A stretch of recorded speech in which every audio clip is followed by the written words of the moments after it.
У серпні 2025 року футбольний клуб «Кайрат» із Алмати створив сенсацію у плей-офф за право грати у найпрестижнішому у світі футбольному турнірі серед клубів – Лізі чемпіонів, де він у серії пенальті обіграв колись легендарний шотландський «Селтік».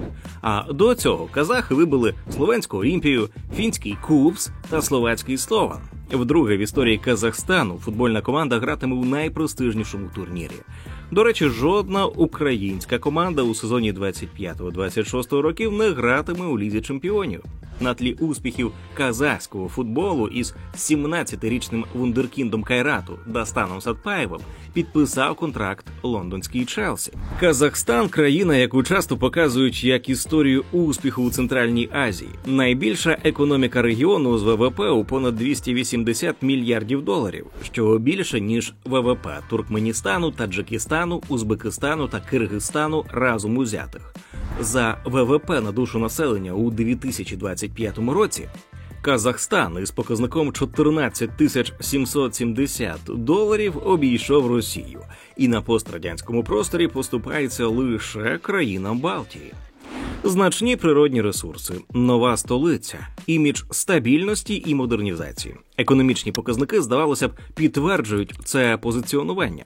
Згідно з даними 2022 року, за індексом економічної свободи Казахстан посідає 68 місце серед 165 країн, значно випереджаючи Україну, яка знаходиться на 150-му місці. Але за цією картинкою зовсім інша реальність. Це держава, де видобуток нафти і газу контролюють наближені до влади люди через державні компанії, де один клан змінює інший у керівництві ключових секторів економіки, а більшість громадян не мають реального впливу на політичні та економічні рішення, оскільки всі ключові процеси контролюються вузьким колом еліт. Це країна, де навіть експерти Всесвітнього банку зіткнулися із математичною загадкою. У Казахстані бідних або 4,3%, або 14%, залежно від того, чиїми очима дивитися. Національна статистика оптимістична, міжнародна більш критична. Так само парадоксально виглядає 81-е місце Казахстану в глобальному індексі інновацій. Начебто непогано для регіону, виділяючись серед сусідів. Але для країни, що контролює 14% світових запасів урану, посідає 12-те місце за запасами нафти та експортує понад 65 мільйонів тонн сирої нафти щорічно, це радше свідчить про нереалізований потенціал. Це країна парадоксів. У новій столиці виростають хмарочоси, а в селах досі бракує лікарень. На 10 тисяч сільських жителів припадає лише 18 лікарів, тоді як у містах цей показник втричі, а то й вчетверо вищий. У 2022-му ця ілюзія процвітання тріснула. Протести, що почалися із підвищення ціни на скраплений газ із 60 до 120 тенге або із 14 центів до 28 центів за літр, перетворилися на найбільший соціальний вибух в історії незалежного Казахстану. За кілька днів демонстрації охопили всю країну. І тоді стало зрозуміло – стабільність, якою пишалась влада протягом десятиліть, крихка, як тонкий лід. Детальніше про контрасти та особливості розвитку всього регіону ми розповідали у відео «Центральна Азія. Тиранії, занепад і перспективи процвітання». А сьогодні говоримо про Казахстан. Приклад того, як країна може мати все для процвітання, але не мати головного – чесних правил гри, справедливого розподілу багатства, працюючих демократичних інституцій. Це урок для всіх, хто думає, що природні ресурси автоматично означають добробут для народу, а залізна рука правителя забезпечить процвітання. Казахстан – це справжній євроазійський гігант із площею 2,7 мільйона квадратних кілометрів, 9-та за розміром країна світу. Розташована у самому серці Євразії, маючи найдовший кордон у світі з Росією – 7512 кілометрів, а також кордони з Китаєм, Узбекистаном, Киргизстаном і Туркменістаном. Природні багатства Казахстану вражають масштабом. Він контролює 14% світових запасів урану. Абсолютний світовий лідер, видобуваючи щорічно понад 21 тисячу тонн. посідає 12-те місце у світі за запасами нафти із 30 мільярдами барелів, що складає трохи менше 2% світової частки. 15-те місце за запасами природного газу із 2,3 трильйонами кубічних метрів. В надрах країни зосереджено майже 15% світових запасів вольфраму, понад 30% хрому, 13% цинку, 20% свинцю, 13% міді і 10% заліза. Загалом понад 8 тисяч родовищ різних корисних копалин. Енергетичний сектор формує основу казахстанської економіки. 2024 року країна експортувала понад 65 мільйонів тонн сирої нафти, а саме 80% через Каспійський трубопровідний консорціум. Атирау Самара 12,5%, Порт Актау 5%, Китай 1,6%. Основні нафтові родовища: Тенгіз із запасами понад 3 мільярди тонн, Кашаган із майже 5 мільярдами тонн і Карачаганак із 1,2 мільярда тонн. Розробляються за участі таких міжнародних гігантів, як Chevron, ExxonMobil, Shell, Total. Казахстан має унікальне геополітичне розташування, будучи ключовим транзитним коридором між Європою та Азією. Через Казахстан потенційно можна перевозити до 50 мільйонів тонн вантажів на рік між Китаєм та Європою. Агропромисловий потенціал вражає, має 262 мільйони гектарів, із яких 205 мільйонів гектарів – сільськогосподарських земель, де 27 мільйонів гектарів – це орні землі. Для порівняння, Україна із загальною територією 60 мільйонів гектарів має майже 43 мільйони гектарів сільськогосподарських угідь. Із них 33 мільйони гектарів – це орні землі. Водночас розвинені європейські країни мають значно менші площі. Франція – 18 мільйонів гектарів, Німеччина – 12 мільйонів гектарів, Польща – 11. Країна займає 8-те місце серед світових експортерів пшениці, щорічно вивозячи понад 7 мільйонів тонн зерна між Румунією та Польщею, але значно поступається Україні, яка навіть під час війни експортує понад 16 мільйон тонн зерна. Степові простори ідеально підходять для розвитку вітрової енергетики. Потенціал становить понад 920 гігават-годин, що у 8 разів перевищує поточні енергетичні потреби країни, які становлять 115 кіловат-годин на рік. Сонячна енергетика також має перспективи завдяки 2200, а то й 3000 годин сонячного сяйва на рік, особливо в південних регіонах. Людський капітал – це ще один стратегічний актив. Із населенням 20,6 мільйона осіб 65% громадян складає економічно активне населення віком від 15 до 64 років.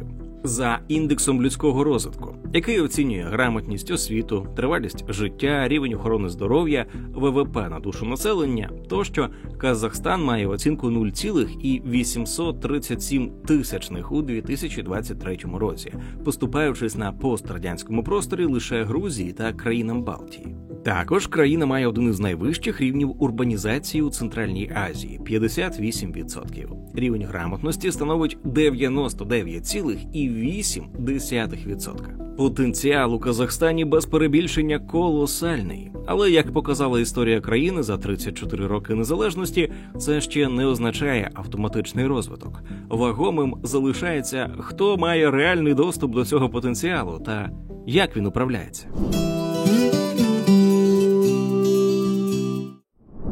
З 2000 по 2014 рік Казахстан потрапив у вир сировинного суперциклу. Періоду, коли ціни на нафту зростали неймовірними темпами. Уявіть, нафта подорожчала із $35 до $147 за барель, майже у 5 разів за 8 років.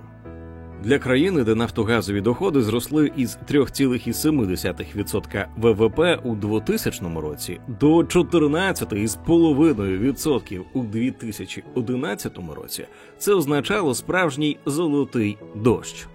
Економіка реагувала миттєво. ВВП зростав не менше 9% щорічно і за 7 років із початку століття збільшився із 18 мільярдів доларів США до 105 мільярдів доларів США у 2007 році, тобто у більш ніж 5,5 разів. Таким темпом зростання могли б позаздрити навіть економічні тигри Азії. Нурсултан Назарбаєв, який очолював країну із 1991 по 2019 рік, відчуваючи себе архітектором економічного дива, на тлі успіху вирішив втілити амбітний проєкт – перенести столицю із гірської Алмати у степову Астану. Фактично, збудував заново місто. На будівництво нової столиці витратили від 10 мільярдів доларів до 30 мільярдів. Точні суми варіюються в різних джерелах через відсутність повної прозорості витрат. Із нуля постало нове місто – 97-метрова вежа Байтерек як символ нової ери, торговий центр Хан-Шатир у формі гігантської юрти, десятки хмарочосів від світових архітекторів. Населення Астани із 1998 року до 2022 року зросло із 326 тисяч до 1,26 мільйона. Це рекордний показник урбанізації.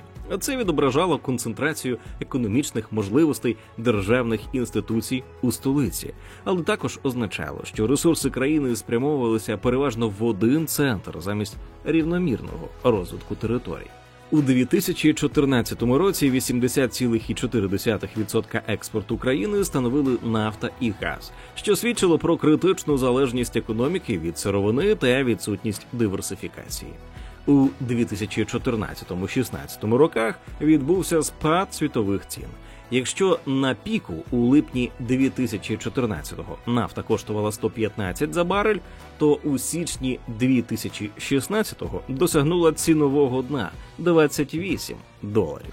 Причина – на ринку з'явилось забагато нафти. Американці почали видобувати свою сланцеву нафту, Китай купував менше, а арабські країни не хотіли зменшувати видобуток. І тоді виявилася головна вада казахстанського економічного дива.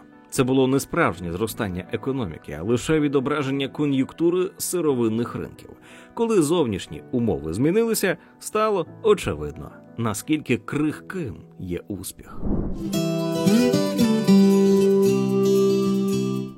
Після обвалу нафтових цін блискучі макроекономічні показники Казахстану погіршилися, але це розкрило наявні проблеми. Коли ціни трималися на рівні понад 100 доларів за барель, багатство від експорту ресурсів концентрувалося у вузькому колі осіб, пов'язаних родинними зв'язками або політичною лояльністю із президентом Назарбаєвим. Система кланового капіталізму. У центрі системи перебувала родина Назарбаєва. Старша донька Дарига контролювала медіаімперію через Хабар та інші телевізійні активи. Середня донька Дінара через чоловіка Тимура Кулібаєва мала інтереси в банківському секторі. Наймолодша Алія разом із чоловіком володіла активами в будівництві та девелопменті. Особливе місце займав зять Тимур Кулібаєв, який через офшорні компанії контролював енергетичні та фінансові активи. Формально країною керувала правляча партія Нур-Отан, перейменована у 2022 році на Аманат, яка із 1999 року монопольно контролювала парламент. Ключові посади розподілялися між наближеними до Назарбаєва. Прем'єр-міністрами були Карім Масімов та Бакіджан Сагінтаєв. Голова Комітету національної безпеки Карім Масімов контролював силові структури, а Нурлан Нігматуллін очолював парламент. Реальна опозиція була заборонена, партія Алга та демократичний вибір Казахстану розпущені за екстремізм. Усе це забезпечувало повний контроль еліт над політичними процесами. Вагому роль у збиранні нафтодоларових потоків відігравали квазідержавні структури. Суверенний фонд Самру-Казина контролював під час правління Назарбаєва і контролює зараз сотні компаній із сукупними активами у суму від 67 мільярдів доларів до 78. Станом на 1 жовтня 2023 року капіталізація досягла понад 81 мільярда доларів. До його складу входили нафтогазові гіганти «Казмунайгаз» і «Казтрансойл», авіакомпанія Air Astana, залізниці, банки. Формально це професійно керована державна компанія, але ключові рішення приймалися особисто Назарбаєвим. Водночас основна частина населення залишалася за межами розподілу багатств. У 2021 році середньомісячна зарплата становила $586, але медіанна, коли половина працівників заробляє менше цієї суми, а половина більше – $388. Регіональні диспропорції були вражаючими. Якщо в Актау середня зарплата сягала $952, то у північно-казахстанській області, яка не має нафтовидобутку, $439. Соціальна інфраструктура в регіонах деградувала. У сільській місцевості на 10 тисяч жителів припадало лише 18 лікарів. У 200 селах Казахстану немає медичних закладів та лікарів взагалі. А ще у 400 селах медичні заклади розташовані в орендованих та аварійних будинках. У сільській місцевості Казахстану працює 57% шкіл у 3 зміни, а 76% занедбаних шкіл також розташовані там. Особливо гостро нерівність відчувалася у Мангістаузькій області, де зосереджені основні нафтові родовища. Попри те, що регіон забезпечував 25% видобутку нафти країни, рівень безробіття за різними оцінками був на рівні від 4,9% до 5,1%. А рівень зайнятості навіть у 2023 році становить 65%. У той час, як частка молоді, що не працює та не навчається, на рівні майже 8%. Лише за офіційними даними, близько 1637 сіл не мають доступу до чистої води. Це приблизно 560 тисяч людей. Результатом стало формування 2 Казахстанів. Багатого, сучасного, де жили можновладці, і бідного, архаїчного, де виживає більшість населення.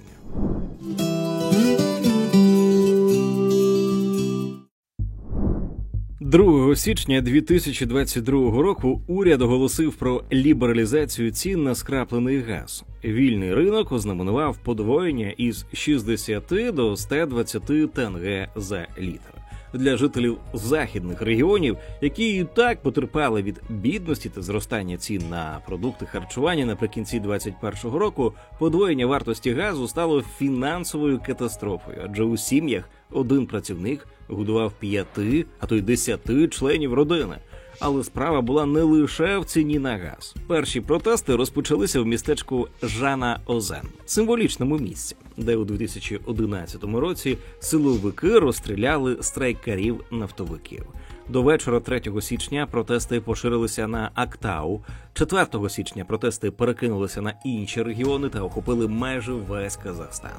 Наймасовіші акції пройшли в Атирау, де зібралося понад 5 тисяч людей, а також в Актобе та Уральську. Протестувальники вимагали не просто повернення старих цін, а системних змін. Відставки акімів, губернаторів областей, які призначаються президентом і відповідають за регіональну політику, уряду на чолі з прем'єр-міністром Асхаром Маміним та президента Касим-Жомарта Токаєва, який очолював країну із 2019 року, та усунення колишнього президента Нурсултана Назарбаєва, який формально пішов у відставку у 2019 році, але продовжував керувати країною через Раду безпеки та контролював ключові економічні активи. Лунали гасла «Шалкет» – «Старець», «Геть» на адресу Назарбаєва. Серед радикальних політичних вимог було відновлення Конституції 93-го року, що розподіляла владу між президентом і парламентом, а також розпуск парламента. 5 січня ситуація кардинально загострилася. В Алма-Ати протести перейшли у відкриту фазу повстання. Протестувальники захопили будівлю Акімату, аналог української облдержадміністрації, підпалили резиденцію правлячої партії Нур-Отан. Значної ескалації набули події біля аеропорту. Протестувальники захопили термінал, що спричинило проведення антитерористичної операції з його звільнення. Найбільш резонансним рішенням стало звернення Токаєва до ОДКБ, Організації договору про колективну безпеку, із проханням про військову допомогу. 6 січня до Казахстану прибули 2,5 тисячі військових із Росії, Білорусі, Вірменії, Киргизстану та Таджикистану. Уперше за 30 років незалежності країна вдалася до іноземних сил для розв'язання внутрішнього конфлікту. За офіційними даними, в Україні загинуло 238 осіб, понад 4600 отримали поранення. За різними даними, від 8 тисяч до 10 тисяч були затримані. Матеріальні збитки для бізнесу Казахстану склали понад 200 мільйонів доларів. В Алмати – 197,5 мільйонів доларів. До 10 січня ситуація стабілізувалася. 19 січня іноземні війська покинули країну. Токаєв погодився на політичну чистку клана Назарбаєва. Усунув Каріма Масімова, голову Комітету національної безпеки, це аналог СБУ, і соратника екс-президента, позбавив самого Назарбаєва посади голови Ради безпеки, звільнив керівника його охорони та низку чиновників, а також ініціював арешти наближених і родичів. Протести 2022 року продемонстрували, що проблема Казахстану полягала не в окремих рішеннях, а в самій моделі управління, побудованій на кланових інтересах та несправедливому розподілі багатства. Масштаб протестів та радикальні політичні вимоги демонстрантів однозначно сигналізували. Стара система втратила легітимність. Потрібні справжні демократичні реформи. 16 березня 2022 року Токаєв проголосив народження нового Казахстану. Амбітну програму трансформації, що мала включити політичну демократизацію, економічну диверсифікацію, соціальну справедливість і нещадну боротьбу з корупцією. У червні 2022 року відбувся референдум щодо змін до Конституції, на якому 77% виборців підтримали поправки. Формально ці зміни справді обмежували деякі президентські повноваження. Глава держави втрачав право очолювати політичні партії, а його перебування на посаді обмежувалося одним 7-річним терміном. Парламент отримав ширші кадрові повноваження, а Конституційний суд відновили як незалежний орган. Ці зміни дещо відзначились на індексі верховенства права. Зростання із 0,52 бала у 2021 році до 0,54 бала у 2024, піднявшись на одну сходинку із 66-го на 65-те місце у світі. За міжнародним індексом демократії Казахстан покращив свою позицію із 120-го місця у 2023 році до 118-го у 2024, тоді як Україна опустилася із 91-го на 92-ге. Та навіть із цим покращенням Казахстан залишається поза першою сотнею, що підкреслює віддаленість країни від реальних демократичних змін. Практично влада не змінилася. Токаєв зберіг контроль над урядом, силовими структурами, судами та акімами. Парламент залишився формальністю. Після виборів 23-го року більшість місць, 63 із 98, отримала провладна партія Аманат. Тож опозиції там фактично немає. Найбільш показовою є ситуація з медіапростором та громадянським суспільством. Попри гучні обіцянки щодо розширення свободи слова, влада продовжила політику жорсткого інформаційного контролю. За рейтингом міжнародної організації «Репортери без кордонів» у 2024 році Казахстан посів 142 місце зі 180 країн з балом 41,11 у рейтингу свободи преси. Для порівняння Україна займає 61 місце із балом 65.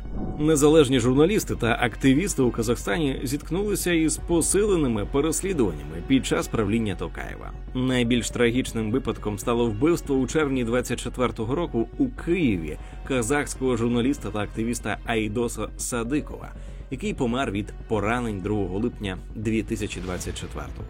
Садиков, що вів популярний ютуб-канал Бейс із понад 1 мільйоном підписників, був змушений покинути Казахстан у 2014 році після звинувачень у наклепі та отримав політичний притулок в Україні. У 2023 році казахська влада оголосила його в розшук за розпалювання ворожнечі. Інші випадки переслідувань включають засудження до 7 років в'язниці опозиційного активіста Марата Жуланбаєва за ніби фінансування екстремістської організації, а також 6-річний умовний термін лідера Демократичної партії Казахстану Янбулата Мамая за ніби організацію масових заворушень із забороною на політичну діяльність.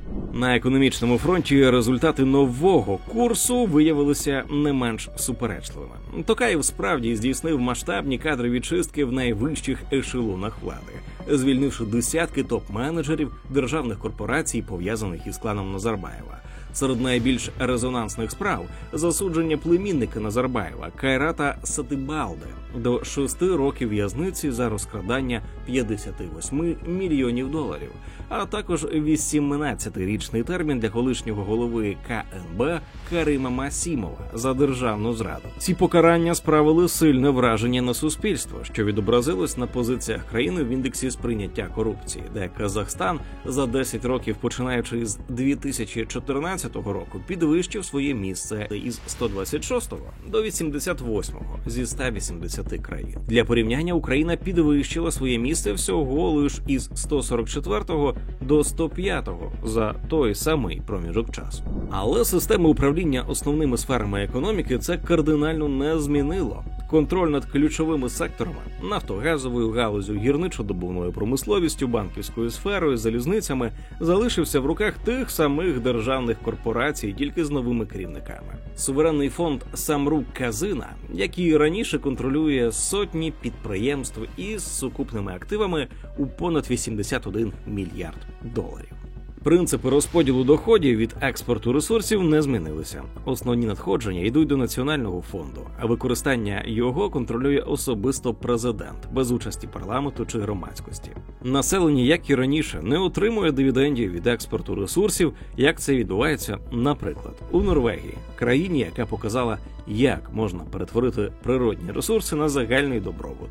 Детальніше розповідаємо у відео «Норвегія – від вікінгів до нафтової лотереї» та «Норвегія – соціальний рай на землі».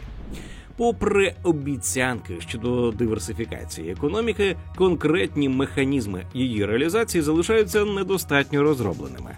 Хоча у стратегії «Казахстан-2050» та стратегічному плані до 2025 року декларується створення високопродуктивних робочих місць у несировинних галузях, розвиток IT-сектору, зеленої економіки та підвищення частки обробної промисловості. Але водночас визнається низький рівень наукових досліджень – 0,15% ВВП.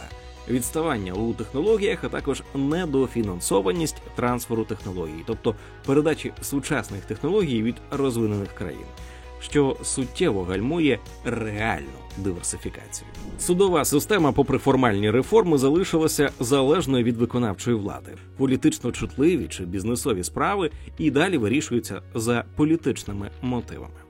А водночас є й позитивні прояви. Лише із 2021 року до відповідальності притягнули 30 суддів, а винесено 15 вироків. Більше, ніж за попередні 8 років разом. Цікавою особливістю стало запровадження у 2018 році суду Астанинського міжнародного фінансового центру. Перший у регіоні суд, що працює за принципами англійського права.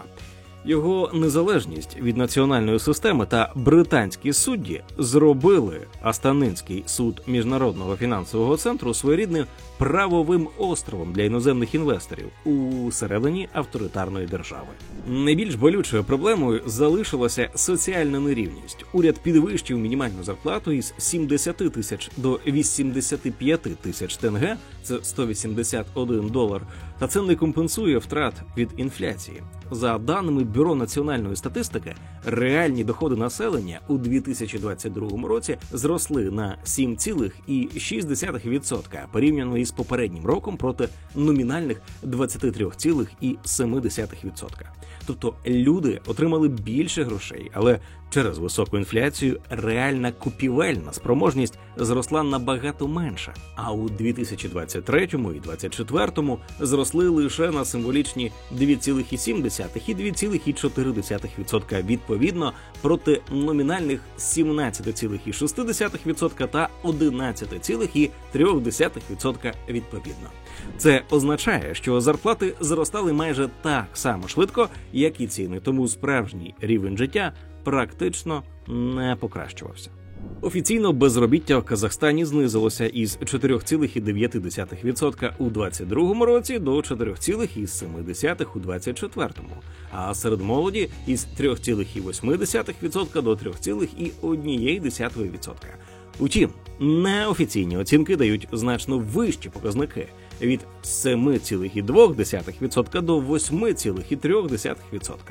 Найгірша ситуація у регіонах. Рівень бідності у селах суттєво перевищує міський, а серед бідних дедалі більше переважає дітей і великих сімей.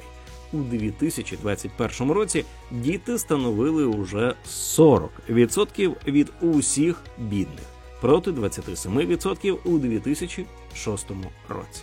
У підсумку новий Казахстан Токаєва виявився радше професійним косметичним ребрендингом старої системи, ніж справжньою трансформацією. Зміни торкнулись персональні, але не принципів управління. Авторитаризм зберігся тільки з новими, більш технократичними обличчями. А головне питання, яке поставили протестувальники у січні 2022 року, про справедливий розподіл національного багатства та реальну участь громадян у прийнятті рішень, так і залишилося без змістовної відповіді.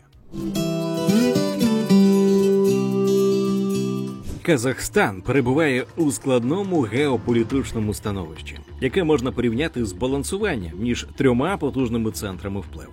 Країна безпосередньо межує з двома глобальними державами – Росією та Китаєм, які мають кардинально різні, а часто прямо конфліктуючі стратегічні інтереси щодо майбутнього Центральної Азії. А Захід, США і Європейський Союз прагнуть зберегти свій вплив у регіоні, особливо в критично важливому енергетичному секторі. Така багатовекторність, яку казахстанське керівництво намагається подати як стратегічну перевагу та прояв дипломатичної майстерності, насправді перетворилася на пастку. Найбільш критичною є енергетична залежність. 80% казахстанської нафти експортується через російську трубопровідну систему. Це не просто економічна необхідність, а геополітична вразливість. Каспійський трубопровідний консорціум, який транспортує нафту із гігантського родовища Тенгіз до російського порту Новоросійськ, у 2024 році доставив 55,5 мільйонів тонн. Це становить 80% усього казахстанського нафтового експорту. Альтернативних маршрутів катастрофічно мало. Трубопровід Атасу-Алашанькоу до Китаю пропускає максимум лише 20 мільйонів тонн, а транспортування танкерами через Каспійське море обмежене пропускною спроможністю портів та політичними ризиками у регіоні. Така залежність дає Москві потужні важелі економічного тиску, якими вона не соромиться користуватись. У 2022 році російський суд наказав зупинити роботу Каспійського трубопровідного консорціуму на 30 днів під приводом екологічних порушень, що призвело до потенційних втрат близько $500 мільйонів лише за один місяць. Окрім цього, після початку російської агресії проти України загроза вторинних західних санкцій проти казахстанської нафти, що йде через російську територію, стала реальною проблемою Астани. Військова співпраця також створює серйозну залежність. На території Казахстану розташовані російська військова база в Байконурі, вона орендована до 2050 року, полігон Сари-Шаган для випробувань протиракетних систем та величезний комплекс космодрому Байконур. У січні 22-го року саме російські війська ОДКБ допомогли Токаєву подавити масові протести. Експорт з Росією у 2024 році був на рівні 11,7% від загального обсягу, а імпорт – 30,5%. А загальний товарообіг складав 27,8 мільярдів доларів. Але структура цієї торгівлі має відверто колоніальний характер. Казахстан експортує сировину, а імпортує готову продукцію. Другий центр впливу – Китай, який за останні 15 років кардинально змінив економічну географію Казахстану, ставши найбільшим торговим партнером із товарообігом у 30 мільярдів доларів у 2024 році. А ще Китай перетворився на одного з головних інвесторів у казахстанську економіку. Сукупні китайські інвестиції з початку 2000-х років перевищили 25 мільярдів доларів. Ініціатива «Один пояс, один шлях» зробила Казахстан ключовим транзитним коридором між Китаєм та Європою. У 2024 році його пропускна спроможність зросла до 6 мільйонів тонн товарів на рік, у той час як обсяг транзитних вантажоперевезень зріс на 63%, досягнувши позначки у понад 4 мільйони тонн. Китайські компанії побудували стратегічно важливу залізничну гілку через Казахстан, Киргизстан та Узбекистан. Збільшили порт в Актау на Каспії, створили логістичні центри. В енергетичному секторі китайська присутність стрімко зростає. Нафтогазова компанія CNPC контролює 8,33% у консорціумі Кашаганського родовища, а в Петроказахстан володіє 100% акцій. Китай був другим за обсягом покупцем казахстанської нафти після Італії, імпортуючи понад 10 мільйонів тонн на рік. Однак після того, як Росія почала експортувати свою нафту до Китаю через територію Казахстану, експорт казахстанської нафти різко скоротився. Китайські корпорації активно інвестують у ключові сектори економіки Казахстану. Зокрема, Zijin Mining уклала угоду на 1,2 мільярда доларів щодо придбання золотоносного родовища Райгородок. А NFC реалізує проект вартістю 1,5 мільярди доларів для створення мідноплавильного заводу потужністю 300 тисяч тонн на рік. Проте стрімка китайська економічна експансія викликає наростальні побоювання в казахстанському суспільстві. І ці побоювання мають під собою реальні підстави. Про ініціативу «Один пояс, один шлях» та її підводні камені ми детально розповідали у відео «Чому інвестиції Китаю є злом?». У результаті це вилилося у те, що у 2016 році казахи розпочали протести проти продажу сільськогосподарських земель іноземцям, особливо побоюючись китайських інвесторів. А у 2019 році розпочалися антикитайські мітинги з метою зупинити план перенесення 55 китайських підприємств у Казахстан. Захід, представлений США та Європейським Союзом, зберігає присутність у нафтовій галузі Казахстану, але має обмежений політичний вплив на внутрішні процеси в Україні.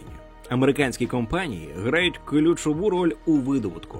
Chevron володіє 50% акцій компанії Tenghi Chevron Oil, 18% у Карачаганаку і 15% у Каспійському трубопровідному консорціумі, який відповідає за експорт нафти. ExxonMobil має 25% у Tenghi Chevron Oil і частки у двох головних родовищах – Тенгізі та Кашагані. Серед європейських гравців виділяються Shell і Eni. Разом вони контролюють 58,5% видобутку у Карачаганаку. А у родовищі Кашаган трохи більше 50% видобутку належить консорціуму Shell, Eni та Total S.A. Товарообіг із ЄС у 2024 році становив 45 мільярдів євро, із яких Казахстан імпортував товарів та послуг на 11,5 мільярдів євро, а експортував на 33,5 мільярдів євро. Європа є найбільш платоспроможним ринком збуту для казахстанської нафти.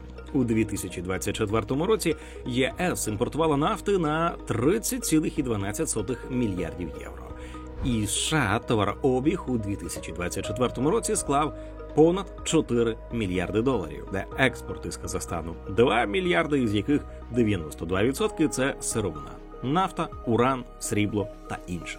Політичні відносини із Заходом ускладнюються через авторитарний характер казахстанського режиму. США та ЄС регулярно критикують Астану за систематичні порушення прав людини, жорсткі обмеження свободи преси, політично мотивовані переслідування опозиції.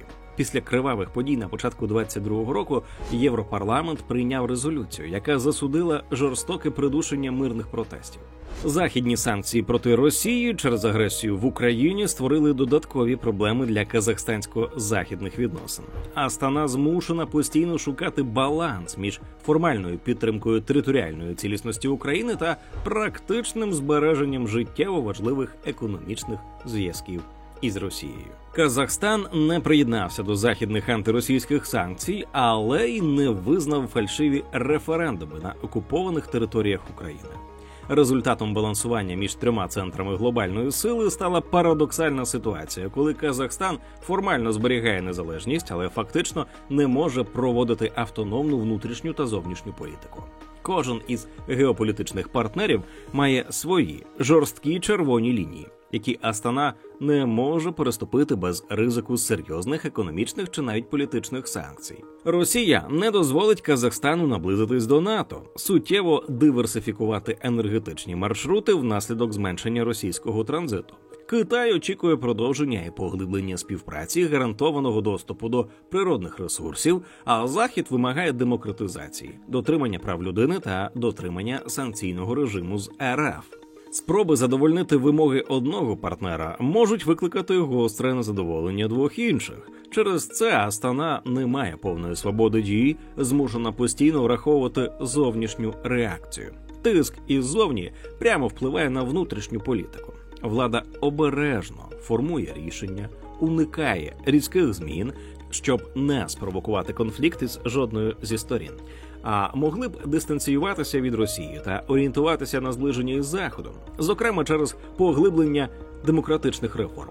Однак на практиці політична еліта не демонструє готовності до такого курсу. Причина у глибоко вкоріненій моделі влади, яка спирається на авторитарні механізми і персоналізоване управління. Демократизація системи поставила б під загрозу привілейоване становище правлячих груп. Тому для них вона є не лише невигідною, а й небезпечною.